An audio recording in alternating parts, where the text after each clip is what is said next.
You are now listening to the Minority Trailblazer Podcast. Season 2, new intro, let the story begin.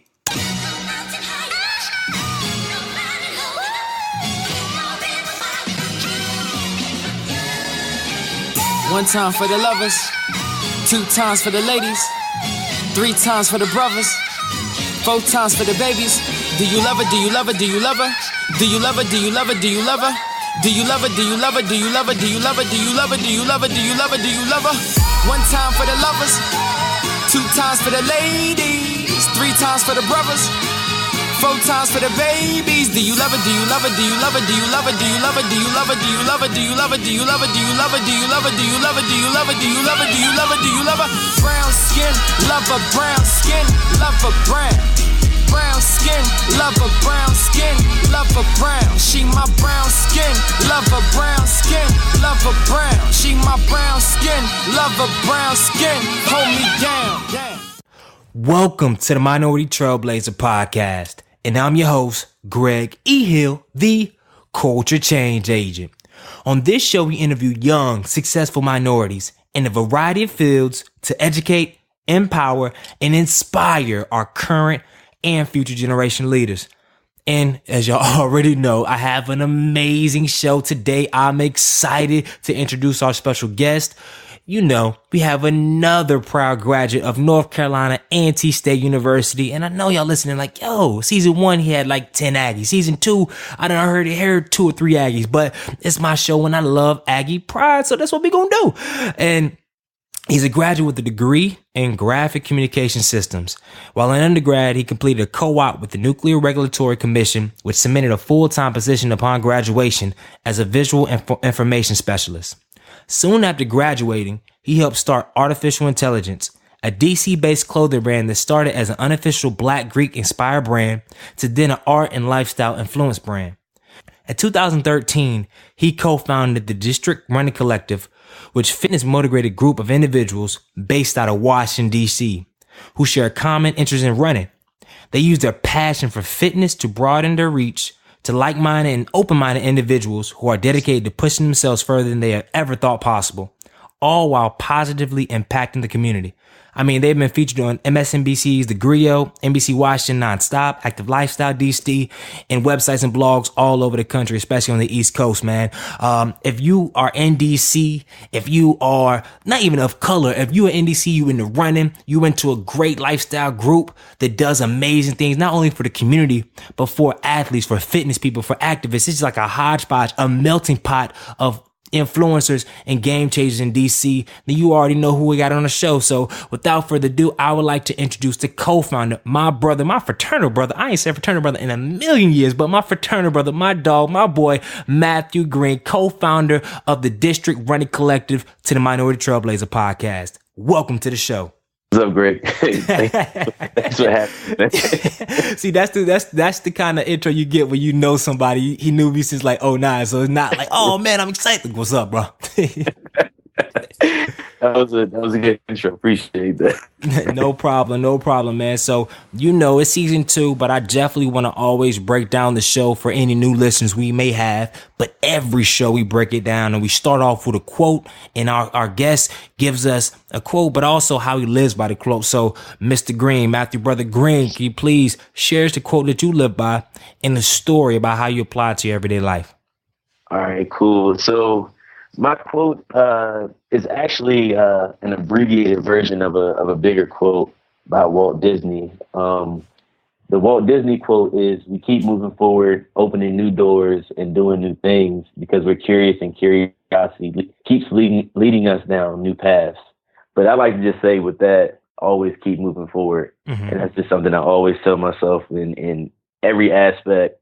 You know, it applies to when I'm running, it applies when I'm doing work, when I'm down, down because of, some misfortune that happened or whatever. Times are just tough. I always say to myself, always keep moving forward. I got you, man. So what is the last situation that you've been in where you had to really apply that quote? The last situation, I'll apply this to running. I did a marathon back in last year in October, mm-hmm. and I pretty much said that quote all 26 points. Every just keep moving forward.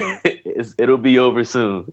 That's every single mile you was like that.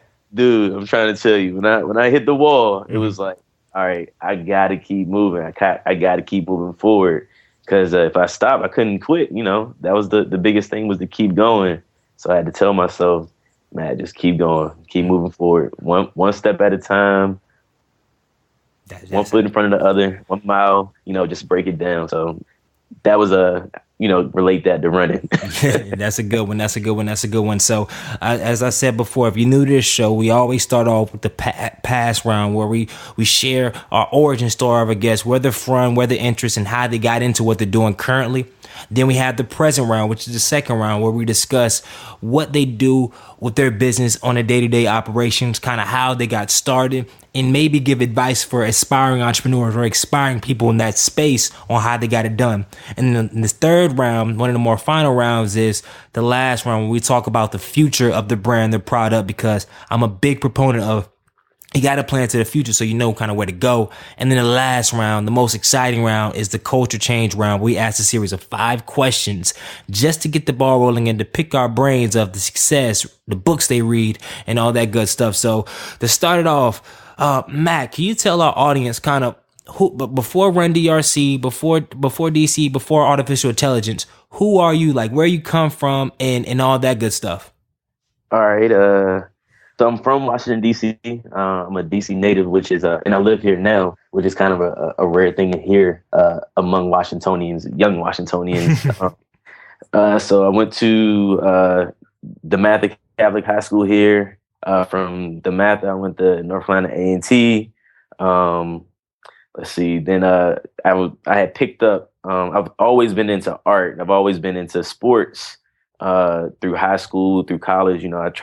I wasn't exactly playing a sport in college, but we try to do a little stuff. We go to the gym, we play some played in the Holland Bowl, played football, things like that. And just kind of kept up with that as far as like being into fitness. And I've always been into art. So like my major was graphic design. I'm an artist. I was an artist before getting into graphic design. So it kind of just took that approach to getting into the computer side of arts, and kind of fell in love with design and everything about it since college. I had a bunch of I've always been had an entrepreneurial type of spirit ever since. I mean, elementary school, middle school, I used to paint shirts, and I used to paint shirts and sell them like cartoon characters on shirts. So that was like a little side hustle that I had. I've always been into like having some kind of little business, whether it was like making bead bracelets or anything.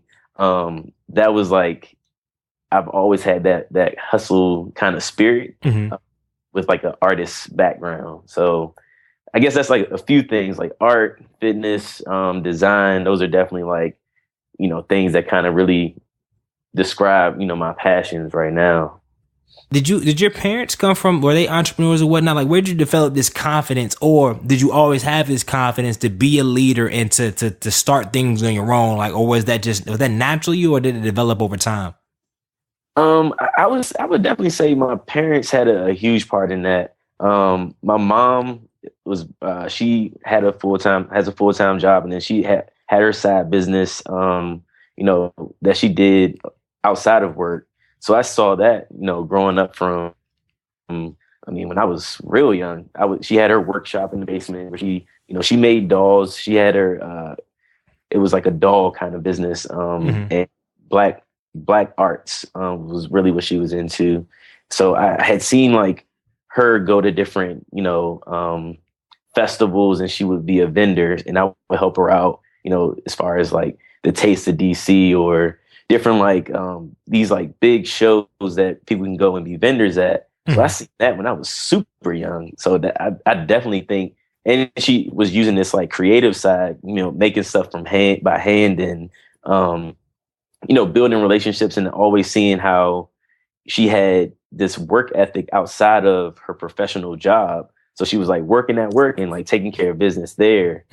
She came home, she was always, down in the workshop, her and her business partner, and they were, making these products because they had a show coming up that they had to get ready to sell stuff for. So I saw that, for years. And even to this day, she's not in it as much. But she'll do little things here and there where she's like making, some kind of crafts to sell for some people. So I get a lot of that from her. And my dad, he's in the construction industry. Mm-hmm. And with that, he had his, full-time job in construction working for a construction company. But then on the side, he had side jobs. So when I was young, I used to go out and he would, come on with me, make some money real quick. And, we'll go and paint some rooms in the house, or he'll do like help renovate someone's house. And, I'll be there, learning different things. He'll have me cleaning up, stuff after, or go getting stuff out of the car, and so I was able to really, hold my own and do, like, he'll leave me in the room. Like, all right, I need you to do this, this, and this. Mm-hmm.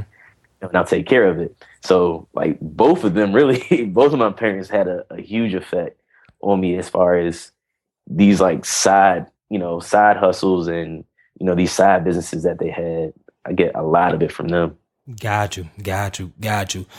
And with that, let's go ahead and fast forward to the first business right out of college. You and a couple of friends, a couple of brothers, I know great people I know started artificial intelligence. And I know the interview is not really about that, but I think that's a pivotal part in your story and what's led to a lot of success of Run DRC. So can you explain your first business out there, what artificial intelligence was, and that whole journey from inception of it, getting it done, and then after a couple years in that transition? Yeah, man, that was that's a lot.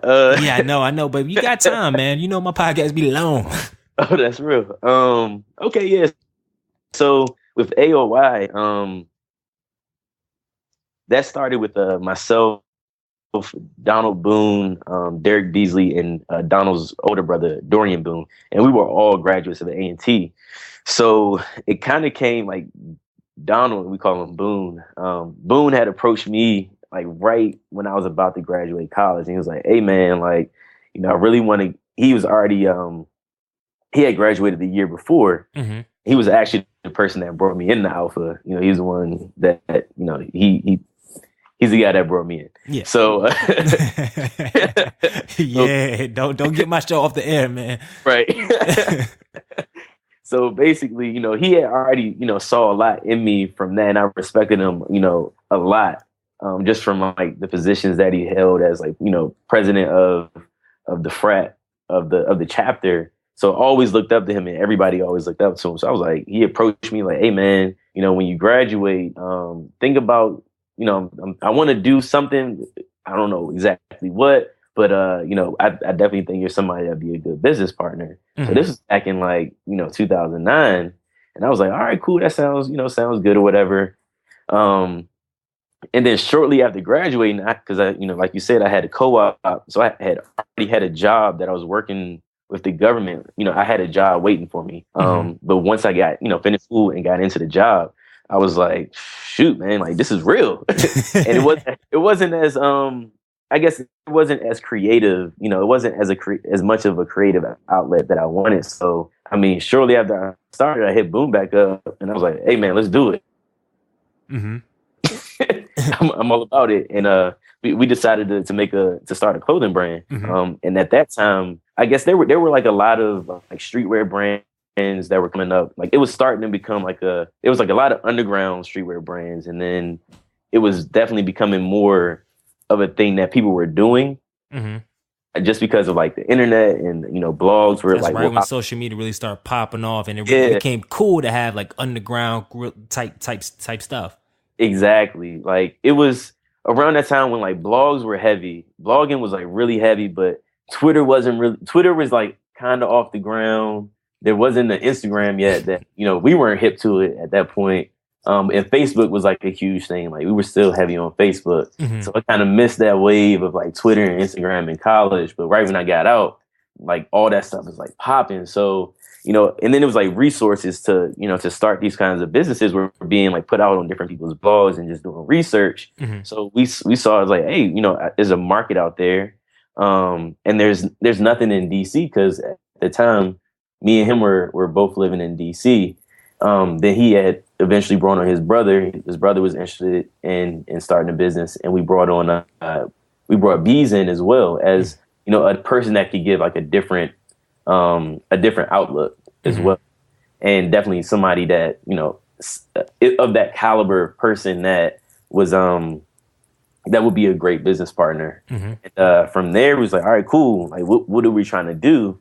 And it started out like we wanted to make like this unofficial, official Black Greek paraphernalia. Like, instead of it, you have big bold letters saying like A5A. We wanted to just like throw a banana on a shirt, and it's like, if you were alpha, like, you get it. You know what I'm saying? Yeah, discreet nail you. Right, exactly. So, and we thought there was a need for that, or there was a market for it, because that was the stuff that we would just rock. We would find, shirts from like Urban Outfitters that might have like some pyramids on it, or a pharaoh's face or something like that. And then that would be like, that's the kind of like cool bruhs would wear, like, this different nailya that really wasn't nailya. So that was like the initial idea. And then from that, we started, we were making it like for every frat. We were trying to like come up with different ideas. Like, well, we knew with alphas, their different like monikers were, but we were trying to figure out, kappas and Qs and stuff. And the whole Divine Nine. Yep. Like that. Yeah. And, well, we didn't do the whole Divine Nine, but we did majority. Not that. We did majority. And it was really successful. And what we found at that time was that the A&T community was like super supportive. Like right off the bat. I mean, we had did some stuff, and we had like a launch event, and like people like A&T folks came out the yin yang, just to come to support. Was like, hey man, this stuff is dope. Definitely see what y'all doing. Like, this is great. And now you see, it's like everybody that's like coming out of A&T is like starting these businesses, doing like some amazing things. But at that time, we were like, yo, like, it wasn't too many people doing it. Yeah, there wasn't. Like, now it's like every single person at A&T has a business and they're killing it. But back then, from my perspective, I think it was few and far between. So y'all kind of, I wouldn't, because if I say y'all ushered in a new era, I'll get a whole bunch of messages and y'all get a whole bunch of side, and they be like, bro, no, they weren't, bro. We were making t-shirts way before then. But I hope your audience get the drift. Yeah, this is a whole new way. But continue with the story, because the audience, we're going to catch y'all with a hook and how this all makes sense and how it all parlays into the success of Run RC later. But because this is pivotal right here, this story, but continue.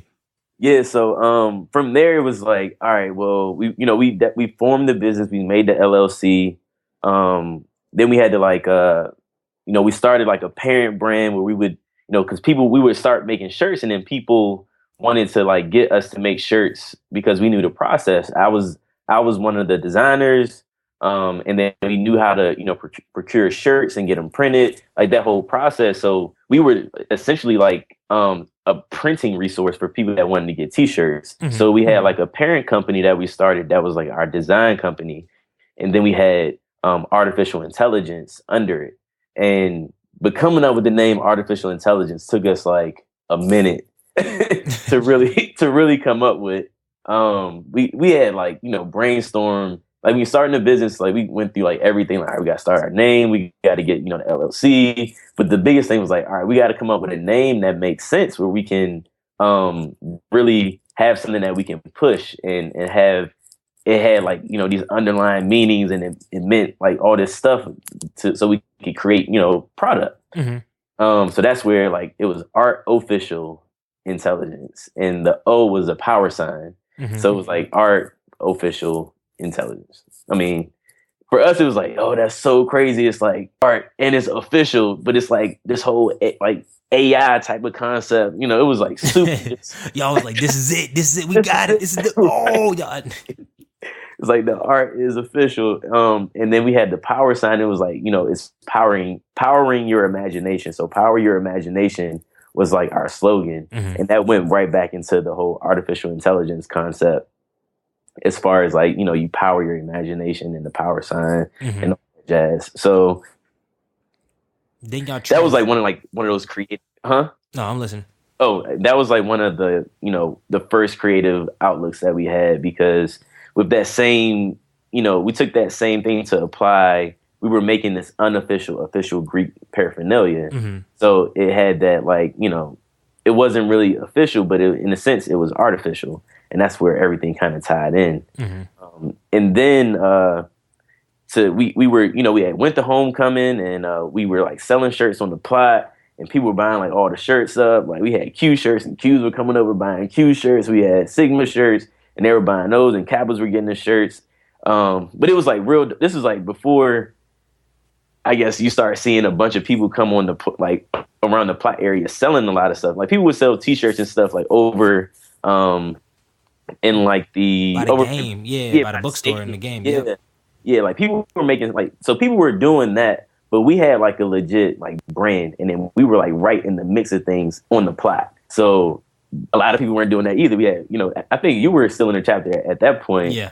And we had like, talked to the chapter prayers at that time, and was like, yo, we'll throw some bread to the chapter, but we doing this, like, can we set up on the plot? This whole thing. They're like, yeah, do your thing. And it took off. So like for the next couple of years that we were doing it, we were definitely going to the plot, and that was like a big sales push was during homecoming, because how the support from A&T was just like crazy. Mm-hmm. So, but I guess we started as like the Black Greek, and we were like, this is cool, but we kind of we felt like some people were being left out. So it was real niche. It got a little too cool. Like, okay, so if I'm not Greek, I'm not artificial intelligence. I can't. Yeah, exactly. So it was like, we were like, people would just walk up like, oh, I like this shirt, but it's like it has like Delta stuff on it. It's like, well, it's like you can get it, but a lot of awkward conversations. Right. So that's when we were like, all right, man, I think we're gonna have to change the scope of what we're doing here. And that's when we started getting into we started using that tagline a little bit more about powering your imagination. And then we were trying to come up with these different we changed how we approach shirts in our designs. And we were making like more like thought-provoking tees, like conscious type tees that had, a message, in the shirt that would make you think a little bit.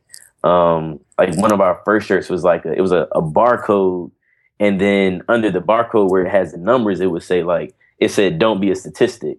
So it was like this big barcode across your chest, and it's like, oh, I get it. Don't be like another, don't be like one of these, like a number,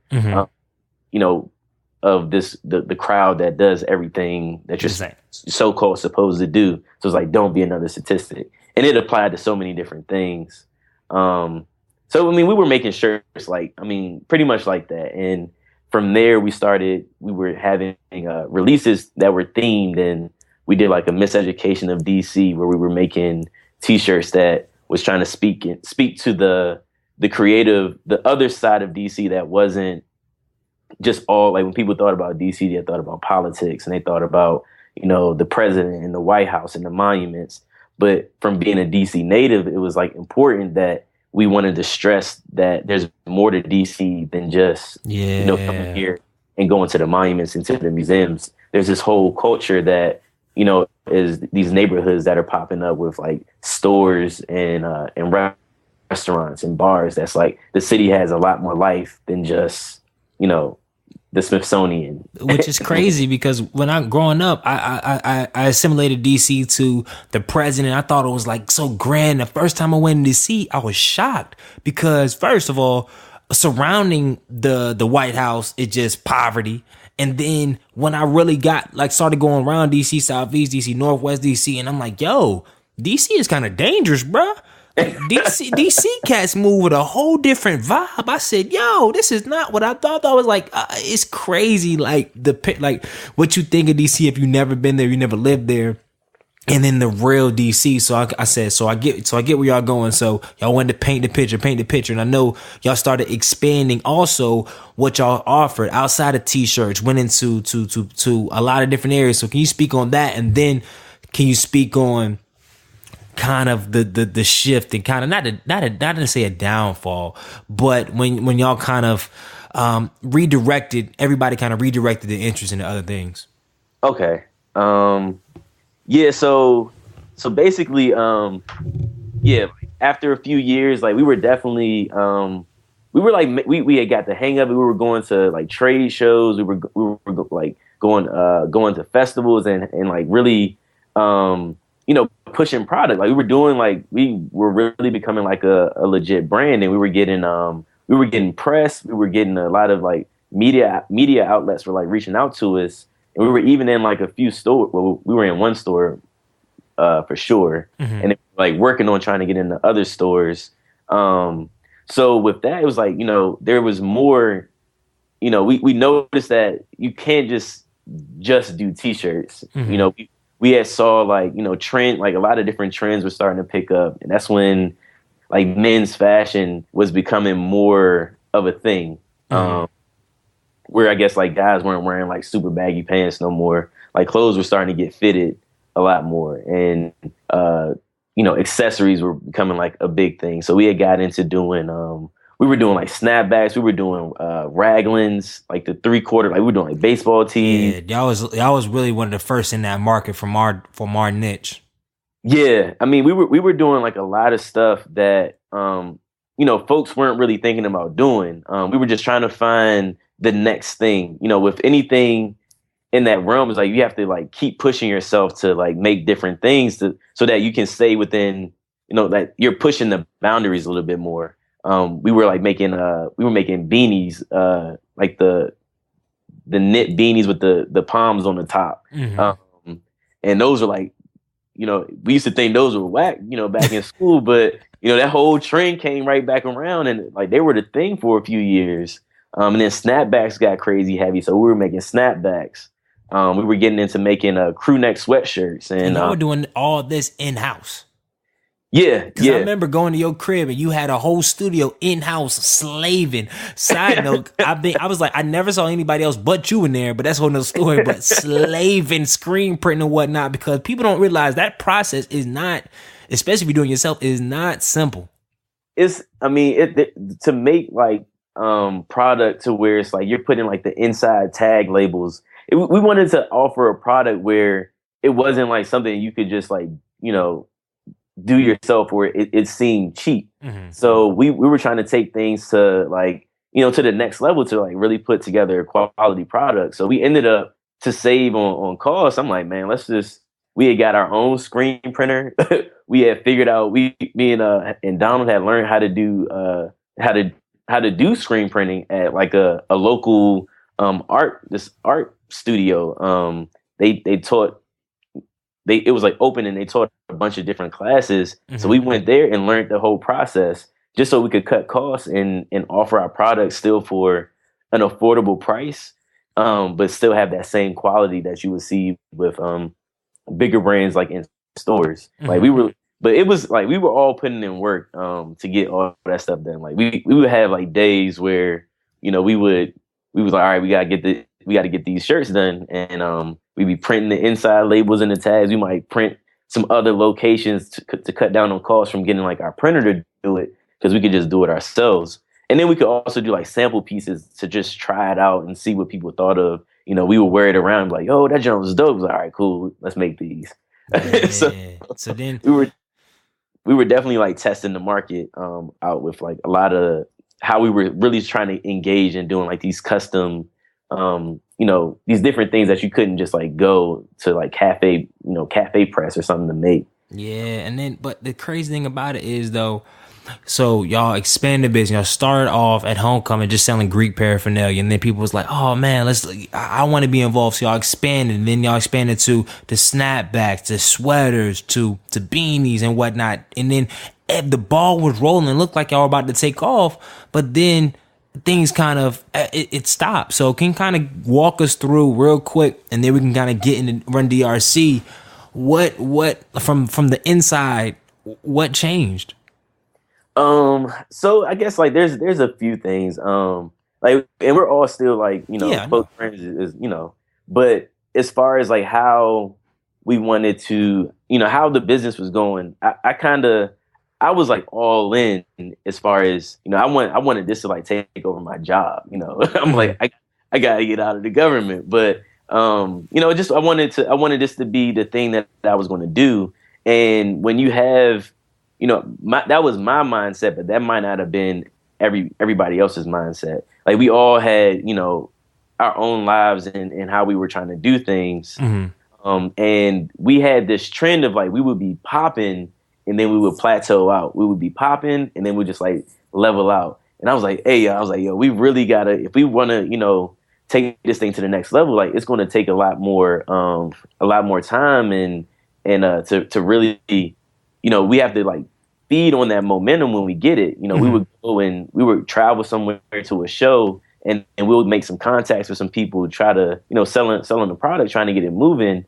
But then we would kind of just like, you know, life stuff would come up where, you know, somebody might get, you know, busy at work or, you know, some of the guys, they were just like starting families. So I guess it was like people, we all had these different times where we were like doing like heavy in it. And then like some of us like fall back onto something else, or we had artists who needed more time, you know, for another area in our life. And then at that same time, because I guess like 2013 was around the time where DRC had started. And I was like, when, you know, when the fellas had kind of, we did like an event and they were like, yo, let's make this a thing. I'm like, man, I'm already doing AOI. It's kind of, that's like a lot of work. I'm already trying to get this thing going. I don't want to like, you know, split my time. But it just basically, it ended up being one of those things like where, because we were like super organized, like business wise. You know, the guys that, you know, my business partners, like they were on point. So everything was so just like structured. Like we had a weekly meeting, you know, we had updates and we had, you know, the email threads going, but it was just like, you know, stuff, you know, the distance between like the next, you know, release kind of was like falling off. And then just like frustration for, you know, things not happening the way that, you know, I might have wanted to happen or somebody else might have wanted things to happen. It kind of just like started to fall off a little bit. You know, and it was just like, it became more so an afterthought. And like, you know what, like we said we would give it, you know, such amount of time. Like, what do we want to do? Like, how are you guys feeling about it? And I think we all kind of just agreed, and we came to a point. It was like, I mean, you know, we had a great run. You know, it was, you know, it was a learning experience, and you know, I think we did a great job. But let's just, you know, it kind of just went to the wayside, and that's when DRC sparked. Yeah, man, and then that started taking time. Man, there's a lot of things you can take out of that story, and I think the biggest thing that I took out of it, and then is that y'all had the ability to let it go. And it's not because I mean, I have 110% confidence if y'all would have got back to the drawing board and say, no, we're going to give it another chance and really went all in, it could have exploded and popped. But at the end of the day, it's like, well, y'all had an amazing run. Y'all did 3-4 years and y'all had multiple. I mean, y'all have so much material that y'all put out, so much good energy, so much just positive things that started from just an idea and a concept. So it wasn't like when y'all said, okay, we're going to go on to our other things that's dead or that was a failure. It was more so like, it was amazing. Y'all learned a lot. So if you can take away 3 things real quick that you learned from that whole experience, what would the 3 takeaways you got from it? Because I know there's a lot of people in here that may be in a business right now that from the outside looking in, everything's going well, but they know maybe some things are not aligned and they just need some insight. So if you could just speak to three of the biggest things you learned from that experience. I guess the one of the biggest things would be making sure that if you decide to start a business with someone, making sure that you all kind of have the same, you know, you all align in what you're trying to do. Like some people have horror stories for how like they have started, you know, companies with friends and then they ended up like going separate ways and like they never speak again or like for us, it would definitely, that wasn't the case at all. It was just like, you know, things came up and we just, you know, we couldn't really bring it back to, you know, as far as where we wanted to go with it. I think we all had a different outlook as far as how we would get there.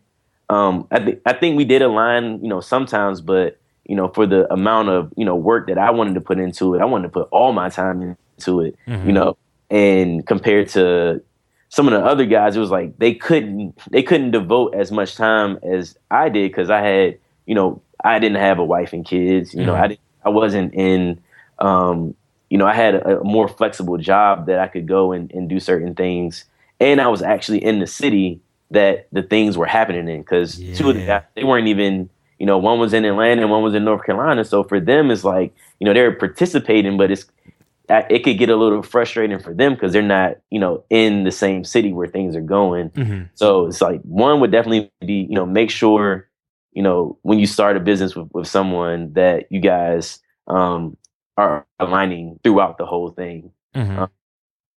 So when it gets to a point where you feel like you may be doing more or someone else may be doing a little bit more, that was already the expectation. So secondly, I would say patience. Patience is a huge thing that, letting things form versus like rushing certain parts to happen. I learned that a lot with because running a clothing brand is like you got the different seasons, so you're on this calendar where it's like you're not going to be wearing. If you're in the East Coast, you're not going to wear a tank top, winter. But it's like scheduling is kind of difficult having a clothing brand, and again, it's like being in a rush. Being you could be so excited to get something going that you really don't let the other things really fall in line to where they need to fall into before you start, you move to the next thing. So I would say patience is definitely a huge thing as well. You got the foundation with the start of your entrepreneurship endeavors with artificial intelligence and whatnot. But now for the second round, let's transition into present day Run DRC, which is a crazy movement that just only started 2.5 years ago in DC. So can you break us down? Where did this idea come from? I mean, I understand you're into fitness and you're into running, but what was the trigger to say, okay, first we're gonna have a run group, and then adding that lifestyle component, which I think is the differentiator from what makes y'all different than everybody else. Like, I mean, black people, I mean, not to say we don't run, because I mean, people like looking at majority of people that listen to this podcast, they run because you listen to podcasts, you probably run. But but where was this idea come from? What was the inception of Run DRC? Okay, so back in 2013, it was another group of friends. And you love starting these businesses with 4 people. I'm like, that's a lot of personality. It's a lot of stuff. So it's crazy. Like it just happened. It just kind of happened that way. So DRC was started by myself, Taylor Blake, Carlin Myrick, and Chaz Dawson. Again, 2 close friends. Still close with everybody today. And like. We have a bigger, group of friends, but this 4 was like really into, fitness. Like 2 were trainers at the time. Taylor was into running. But basically we had saw this, well, it was like me and I guess the other guys, we had saw like this build up in this running scene happening, in different places.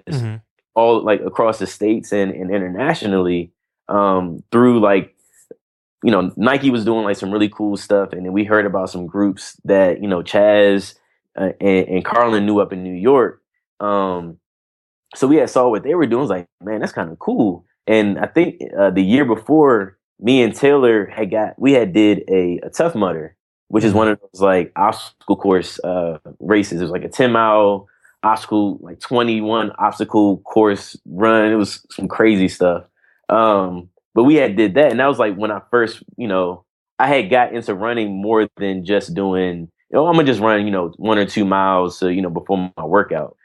This was like, I'm actually training for a legit race. This was a 10-mile race. So you're not just going to, well, some people might, but you're not just going to wake up one day. So I'm going to run 10 miles and, do these obstacles and it's going to be great. Like, nah, you got to train for it. So that kind of like really got me really into doing running a little bit more. And I started being a little more into like the running scene. And that's when we were finding these things. And then in 2013, they had the Nike women's half here in DC. So all four of us we were like, yo, like, I want to just like volunteer for this race, because, you know, we were all in, you know, we loved Nike. You know, we were like, yo, this is a perfect opportunity to kind of mix and mingle with some of these Nike folks. And at that point in time, I was really trying to transition my career into getting into like a sports brand. So for me, it was like it all makes sense. Like, I'm gonna meet some people, I'm running, and, you know, it's all this cool stuff happening. So we did that, and then we actually met up with some of the people that the crews that came down from New York. We had met up with a few folks, and they had like came over to the crib, and we had like a little mini cookout, and we were talking about what they were doing. Like, yo, that's so dope. Like, I think we want to do something here in DC. And not too much long after that, the opportunity came where I was like, yo, I want to do something different for my birthday.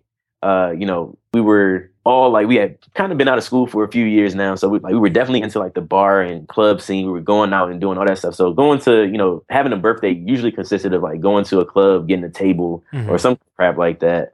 And I was like, yo, you know what? I want to do something different. I was like, how about we do a run for my birthday? Like, we do like a midnight run. And, you know, everybody was like, yeah, let's do it. Like, that's dope. Like, we'll help. We'll plan it. Like, we could do a midnight 5K for my birthday. That was like the thought. And we had a friend that had recently opened up a bar on 8th Street. And 8th Street was like this area, this neighborhood that was really starting to get a lot more life and becoming like a place to go with like different bars and like a whole nother scene at that time. And now it's like, you know, huge. Like, now all of 8th Street is popping. So we had hit him up like, yo, like, we're thinking about doing a midnight 5K for my birthday. Would you be down with like us letting us like have it out of your bar? And he was like, I mean, I've never heard that concept, but, you know, hey, how many people y'all think y'all gonna have? He was like, I don't know, something like 20, 30 people. And he was like, cool, well, all right, cool, let's do it.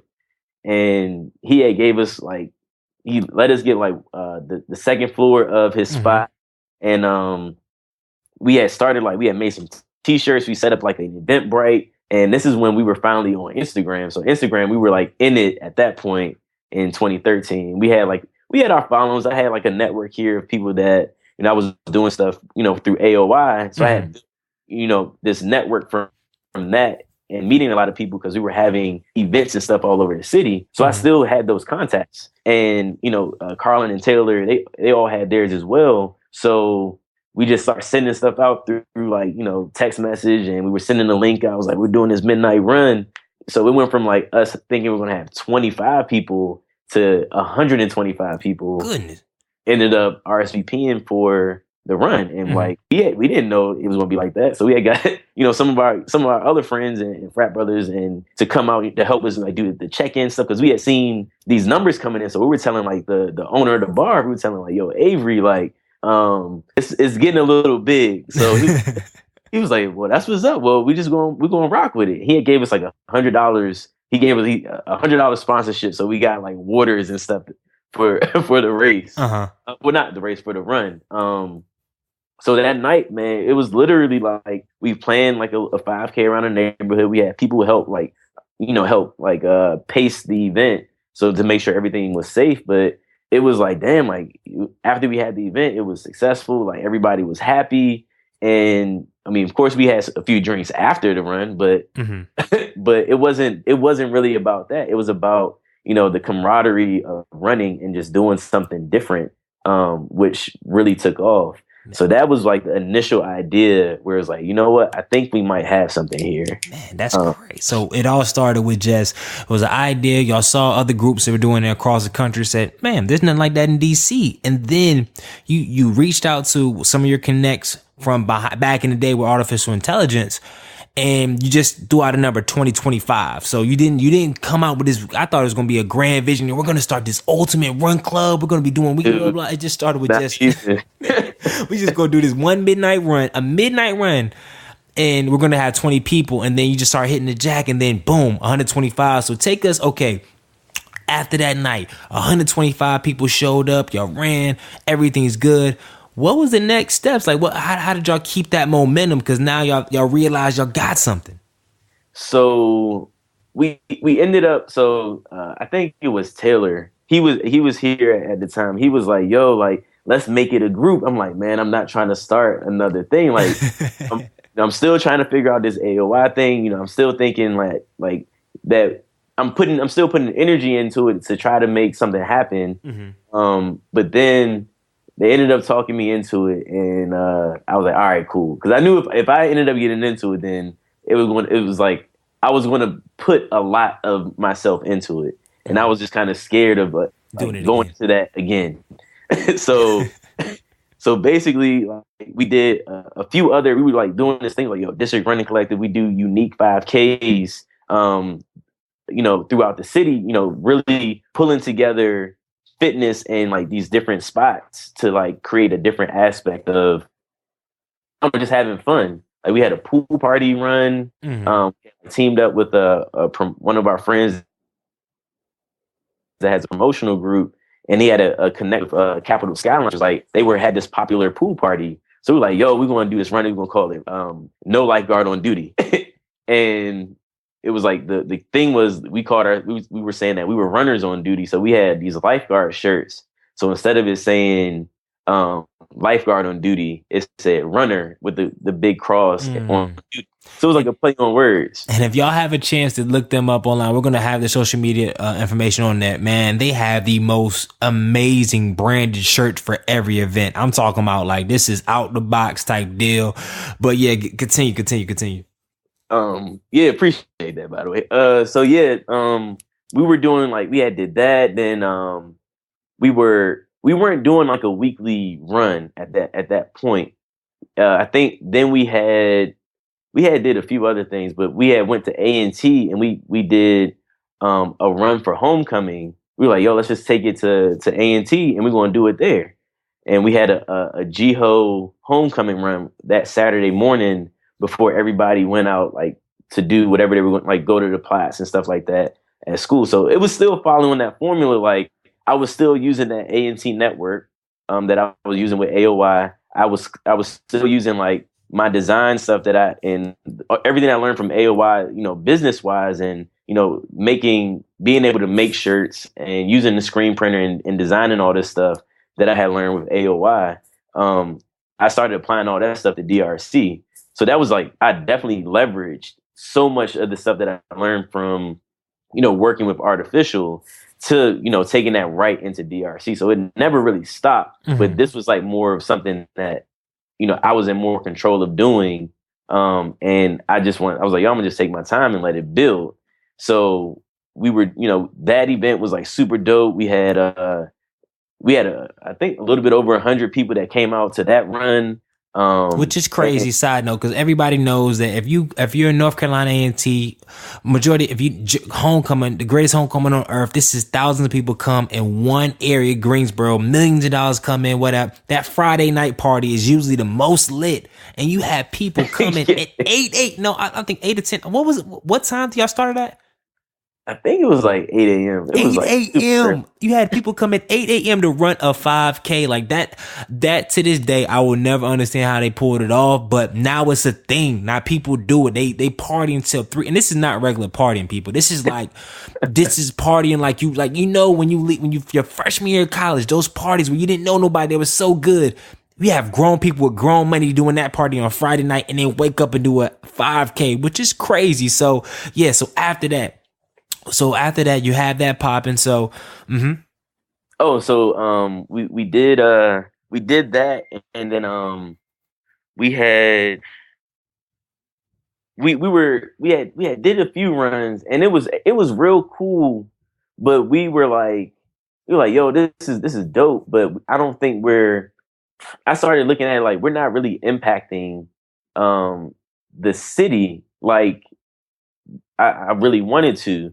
It was more so like we were having events and people were coming to these events, but people weren't a part of DRC. It was like we were community. Right. We were the guys, we were District Running Collective, and people would come to our events. And I wasn't really feeling that because, the whole thing about, the running aspect was that made it really dope was that we were all running together.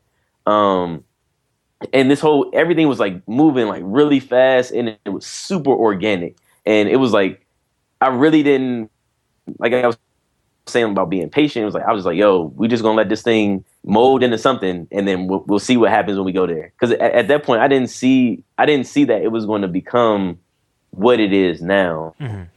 I don't think any of us did at that point.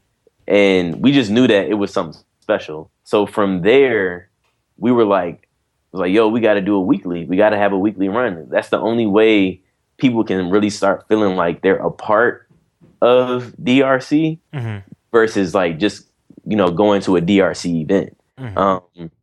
So in early February of 2014, we started the weekly run. And from there, I mean, it exploded. Like, no, man. Like, so, all right. How many people came to the first run? All right. So the first run, I mean, we started in the dead of winter.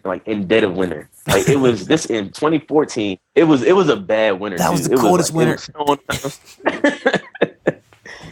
It was real. Like, but that was the whole purpose. It was like, I was like, yo, let's start it in the dead of winter.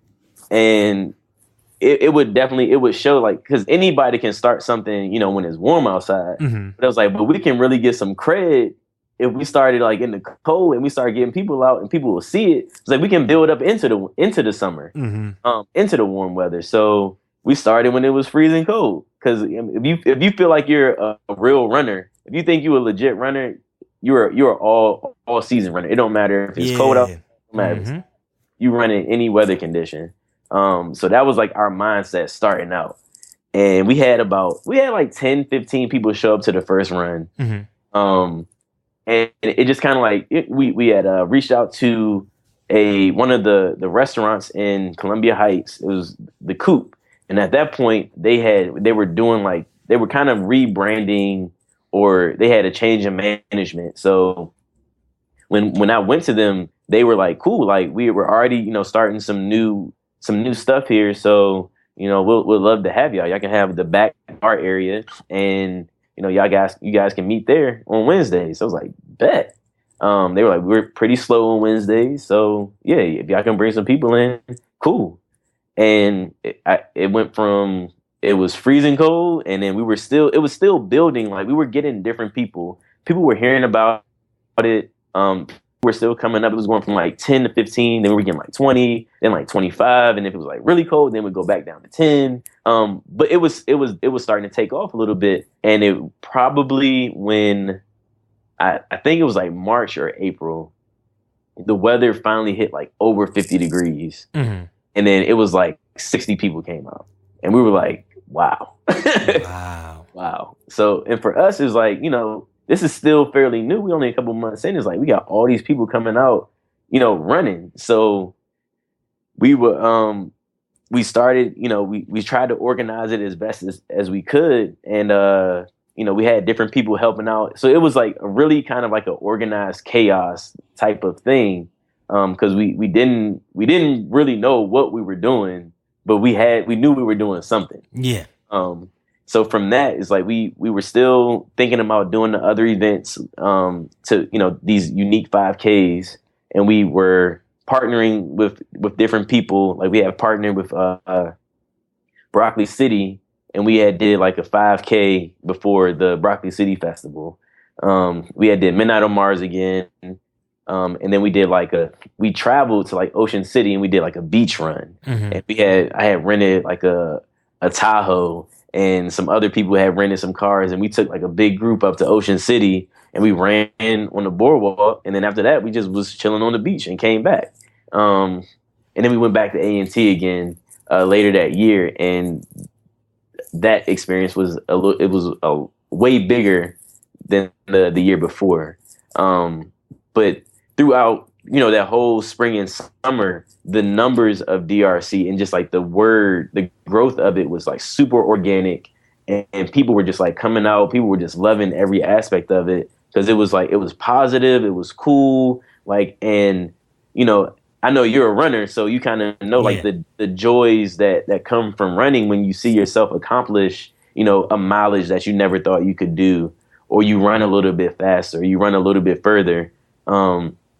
and you feel great about yourself. So like in 2014, it was, we were looking at it as making DRC like a community. So that was like our goal for 2014 was like, all right, let's make it not about DRC having events. Let's make it that people are a part of this community and we're getting people into running. Where are y'all at today with Run DC? Like, what does it look like presently? All right, so now there was like different phases of how we were going about, well, how I had in my mind how to grow and what I wanted to focus on for the year. So that was 2014. 2015 was more so I wanted to get people into running, like doing races and signing up to do a race. Like people were coming out to our Wednesday run, but they weren't like signing up for races. So we were traveling to New York and we were going to Philly and we were bringing like a few people every race. So we get like a little more people to come to do a race, but people were just like, well, we running. Ain't that good enough? It's like, nah, y'all gotta really get into it.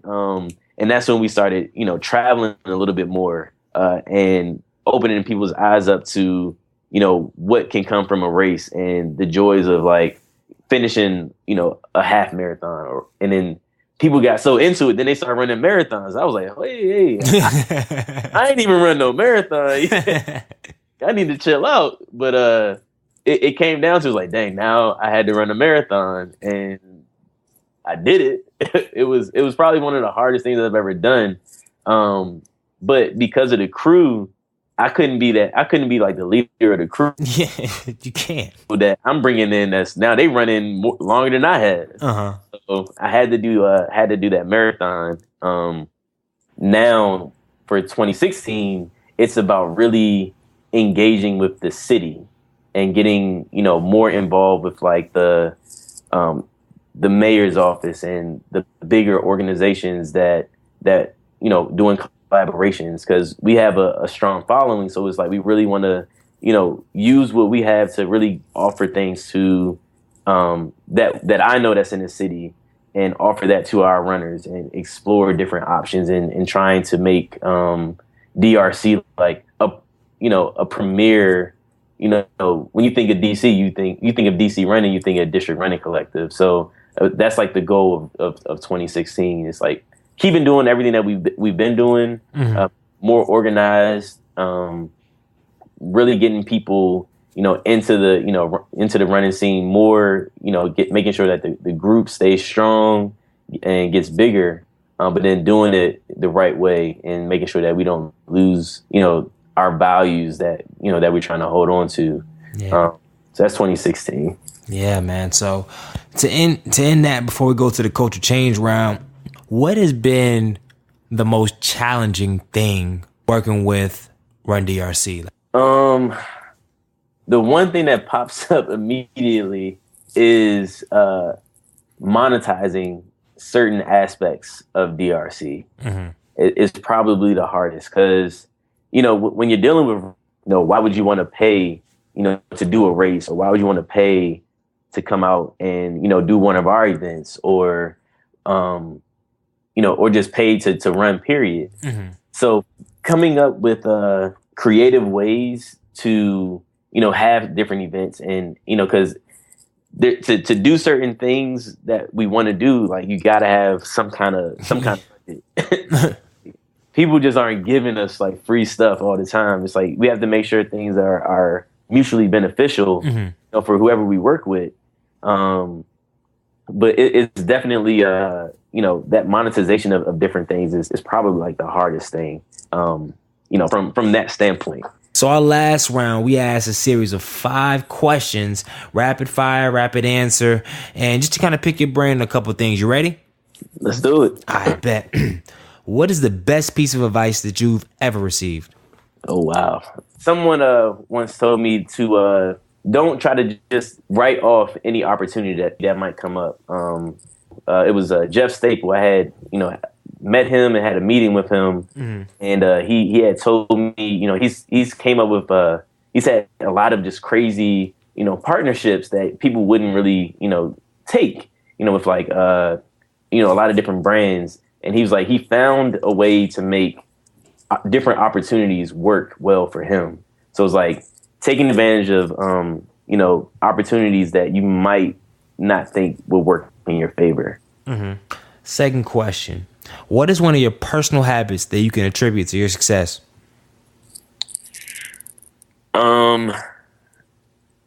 Let's see. I would say list making is a huge thing for me. List making. Yeah. So I have I have notebooks and Post-it notes like everywhere. Like at my job, I make sure I walk around with some kind of, notebook. I like writing things down. I don't really like taking notes and stuff like that in my phone, but I like writing things down, like writing ideas and concepts down on paper versus like really going into like a computer and putting them down there. I feel like I work a little bit better when, making lists and just like crossing stuff off and checking things off is like something I do. Like I do it every day.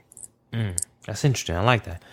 What is your favorite book and why? Miracle Morning is probably one of the most one of the best books I've read, and it's written by Hal Elrod. What is it about? So it's about taking advantage of your morning, and he has like steps from when you wake up to get the most out of being productive, and how you start your morning can really affect the rest of your day. So the book really goes about, these different tactics that he says by doing these things, waking up early to do these things will help you become more successful. And he has a lot of different quotes in there from his experience and things that he's done. And he really goes into a lot of detail for, why you should get up early and how to start your day and not hit the snooze button, but really just getting up out of bed and going through these different steps. What inspires you the most and keeps you motivated? What I want to get out of life, like my future, for the most part. Like really, that pushes me because I see where I want to be or where I want to get to. And I really want to affect people by doing certain things. And that really pushes me to have these, side businesses that I've had. And with DRC especially, is like really making a difference in people's lives, like inspires, like I can't even put the words how much I get from, seeing people accomplish these goals. And like, I'm part of the reason, me and the things that, I've created helps people like, become a better person themselves. And that's powerful, man. That's really is.